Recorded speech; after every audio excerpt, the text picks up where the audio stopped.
Value zone hyper mart ఇప్పుడు మన అమీర్పేట్ లో ఈ సెప్టెంబర్ 18న గొప్ప ప్రారంభం.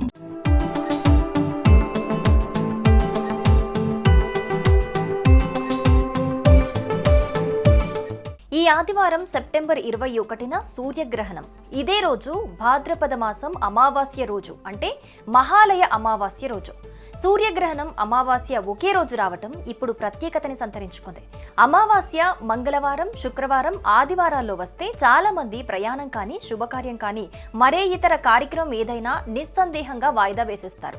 మంగళ శుక్రవారాల్లో ఏమో కానీ ఆదివారం అమావాస్యకి చాలా పవర్ ఉంటుందని పలువురు భావిస్తూ ఉంటారు. అయితే ఈ ఏడాది సెప్టెంబర్ 21వ తేదీ ఆదివారం వచ్చింది. అది కూడా పితృపక్షాల్లో చివరి రోజు వచ్చింది. అదే రోజు సూర్యగ్రహణం సైతం వచ్చింది.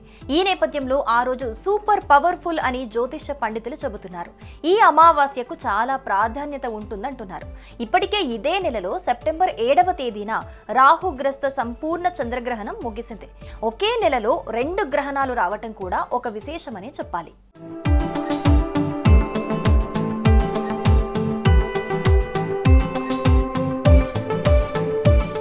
ఈ మహాలయ అమావాస్యకు హిందూ సనాతన ధర్మంలో విశేషమైన ప్రాముఖ్యత ఉంది. ఈ ఏడాది సెప్టెంబర్ 7వ తేదీ నుంచి పితృపక్షం ప్రారంభమైంది. ఈ పితృపక్షానికి హిందూ సాంప్రదాయంలో ఎంతో విశేషమైన ప్రాముఖ్యత ఉంది. సుమారు 15 రోజుల పాటు ఈ పితృపక్షాలుంటాయి. భాద్రపద మాసం అమావాస్య రోజు, అంటే సెప్టెంబర్ 21వ తేదీన ఈ పితృపక్షాలు ముగుస్తాయి. ఈ 15 రోజుల కాలం పూర్వీకులను స్మరించుకుంటూ వారికి పితృకార్యాలు చేసేదిగా పండితులు చెబుతారు. ఈ పితృపక్ష సమయంలో పూర్వీకులు 15 రోజులు భూమి మీదికి వచ్చి తమ వారసులను ఆశీర్వదిస్తారని ప్రగాఢ విశ్వాసం. మహాభారతంలో కూడా ఈ మహాలయ అమావాస్య ప్రస్తావన ఉందంటే దీని విశిష్టత ఏ పాటిదో మనం అర్థం చేసుకోవచ్చు.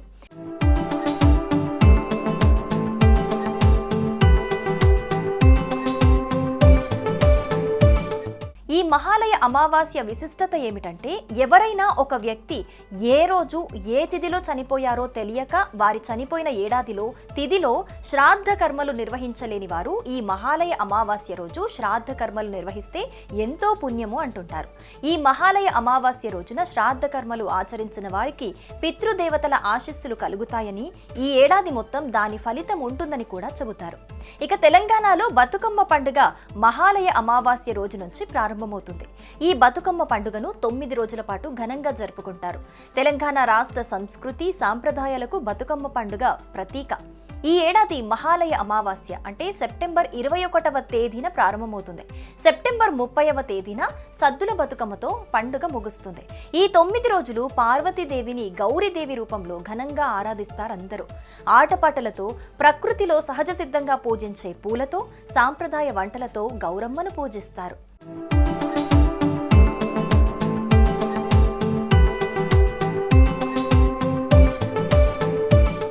మన దేశంలో ఈ పాక్షిక గ్రహణం రాత్రి 10:59 మొదలై తెల్లవారుజామున 3:23 కనిపిస్తుంది. ఈ గ్రహణ సమయంలో సూర్యుడిలో 85% చంద్రుడి వెనుక దాగి పాక్షికంగా ఈ గ్రహణం అయితే మనకు కనిపిస్తుంది. సెప్టెంబర్ 21న సూర్యగ్రహణం ప్రారంభానికి ముందు స్నానం చేయటం శుభప్రదమని పండితులు చెబుతున్నారు. అలాగే గ్రహణానికి కనీసం 4 లేదా 5 గంటల ముందు భోజనం చేయటం కూడా మంచిదే. ఇక గ్రహణం ప్రారంభానికి ముందు తులసి ఆకులను ఆహార పదార్థాలపై తాగే నీటిలో వెయ్యాలి. ఇలా చేయటం వల్ల గ్రహణ ప్రభావం ఆహారం నీళ్లపై పడకుండా ఉంటుందని ఒక నమ్మకం. అయితే యోగులు ఆధ్యాత్మికంగా సాధన చేసే వారికి ఈ గ్రహణం అద్భుతమైన అవకాశం. ఎందుకంటే ఈ గ్రహణ సమయంలో చేసే జపాలు, ధ్యానం, దానాలు విశేషమైన ఫలితాలు ఇస్తాయని పండితులు చెబుతున్నారు. అలాగే సెప్టెంబర్ 21వ తేదీన ఏర్పడే ఈ సూర్యగ్రహణం సింహరాశిలో సంభవిస్తుందని కొందరు, కన్య రాశిలో సంభవిస్తుందని మరికొందరు పండితులు చెబుతున్నారు.